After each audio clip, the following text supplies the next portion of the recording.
Hello everyone, I am Bradley Sward, Associate Professor of Computer and Information Science at the College of DuPage in Glen Ellen, Illinois. This video is a little late for me, but it's day 11, the 2021 Advent of Code. The problem is called Dumbo Octopus, and it kind of is like a game of life, like a modified game of life thing. And Mr. John Conway, passed away in the last year or two. He's the one who came up with the original thought experiment when it came to these kind of things where basically you and all of your neighbors kind of work off each other and kind of keep each other alive, or in this case they're all alive. It's just these flashing ideas, right? We're trying to keep everybody going here. So if you're interested in other ways of looking at this problem, John Conway's The Game of Life is the place to go. And actually, I think if I just Google it,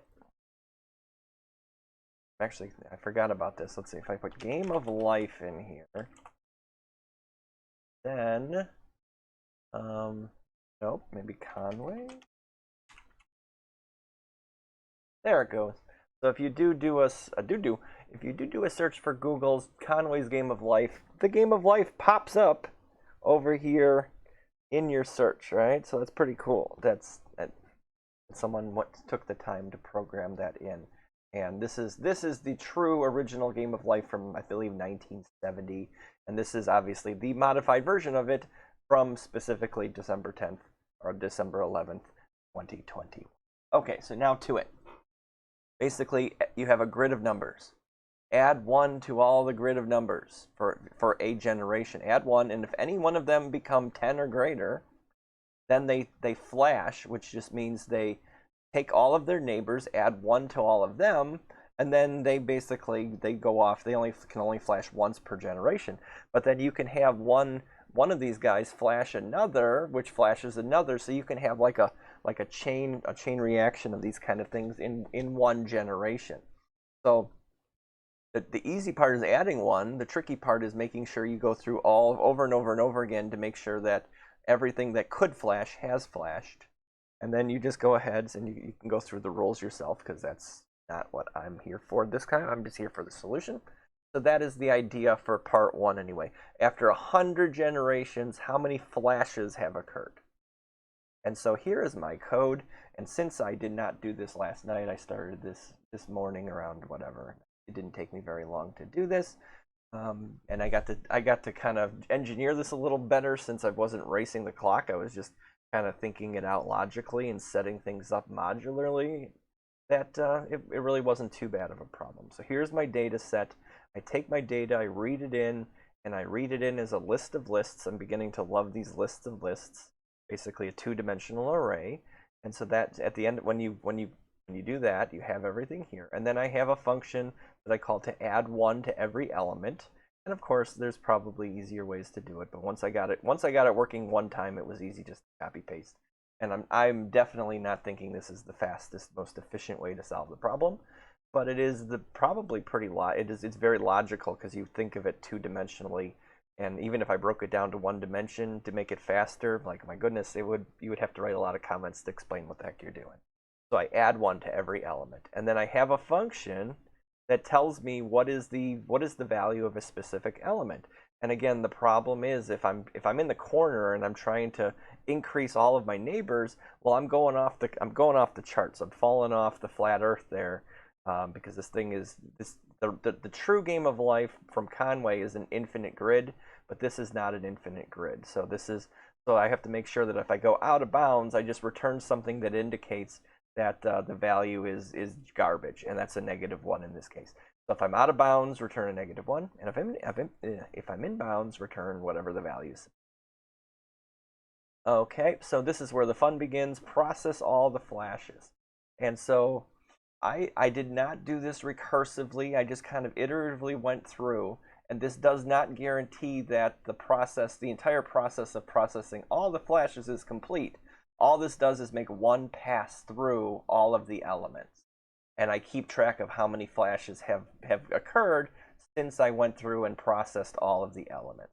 So it says for every element, if my data value is greater than 9, then I have to flash and do my work here. So I increase the number of flashes. I make this a giant negative number that can never, there's never going to be 100,000. It better not be. Or maybe even just make it bigger than that. Doesn't much matter. Works for this problem. Maybe it works for everyone. Who knows? But just say make it a giant negative number so that if I ever process this a second time, even with all the other flashes that occur and all the other flashbangs and all the other chain reactions, that this value will never get above 9 or even get close to like a positive number between 0. That's the idea. And then I say, hey, these are my 8 neighbors. For every one of them, go ahead and get me the element, and if there is an element for it, then just add 1 to that. And that's all that's doing, is just making sure if I see a 9 that I don't process this another time, and I make all of these I add 1 to all my neighbors for every element, and then at the end of the day I return all of the flashes that have occurred. And so the reason for returning the number of flashes is I'm going to keep calling this thing over and over and over again until the process of this thing has made it so there's no more flashes. Because if there's no more flashes, then I've accounted for all of the chain reactions that have occurred. And so down here, so here's the process, and I'll explain this final step here in a second. So I say for any one generation, if I'm going from step 1 to step 2 or step n to n plus 1, I'm adding 1 to all the data, and then I'm processing the flashes, keeping track of how many I've done. And as long as there are flashes, then I'm going to continue on. I'm going to add to the total number of flashes, of course, because it's a positive number greater than 0. And I'm going to process it again and just keep processing until there's no more flashes for that generation. And then I can fall out. I'm done. And because of this step right here, this just goes in and says for all the negative numbers in my data set, bring them back to 0, because that's what happens. Whatever happens in that generation, if I flash, I end up back at 0. And I just do it again and again and again and again and again and again. And for my data set, that the answer is 1634, and you can see that for my right here. Going through my part 1 here. Wait, is this part 1 or is this part 2? I'll make sure I don't give away the right answer after talking for 7 minutes. There it is. 1634 is the answer, just like the answer you see here. So I did everything correctly. So part 2 is this with one extra step. So part 2, the question is, talking about all the flashes, is when is the first generation, when you take your data set and all of these guys are working together, that everybody synchronizes their flashes. They all flash at the exact same amount of time. And you can see my answer is 210. That's just for me, my data set. But what am I doing here?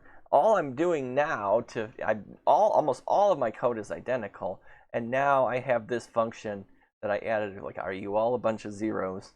And I take the data set, and all I'm doing is saying, I'm going through and I'm just checking to see that every element is a 0. So I'm totaling up the number of zeros, and I can bet a million ways that there's a better way to do this. I total things up, I figure out how many zeros there are, and if it's equal to basically the width times the length of my data set, then we have a deal. They're all 0. And so all I'm doing after this is just adding one extra check and saying if all of these are zeros, print out that solution and break out, because the program's over. I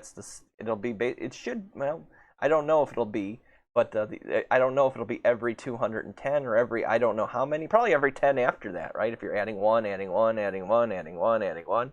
So it'd probably be every 10 generations after that, but the solution, as you saw there a minute ago, ends up being 210. And actually, let's find out.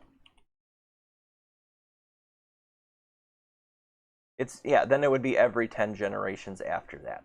That's what makes sense. Because if everything is 0 and you add 1 to everything, then 2 to everything, then 3, and then you make it 9 to everything, then you make it 10, everybody's flashing. So yep, 210, and then plus 10n, if you want, or 10k, or whatever you want to say. Okay, so that covers everything I wanted to talk about in this video. If you do have a better way, I'm loving the comments you guys give me. Every day here, I feel more confident with my Python abilities when it comes to these things, and you guys are showing me the better ways, like the unpacking.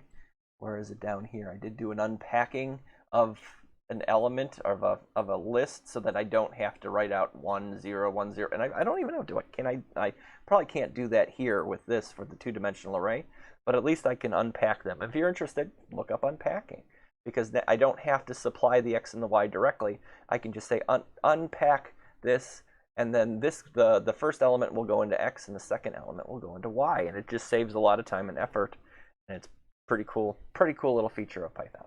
So thanks for sticking this out with me as always. Hope you guys have a great day.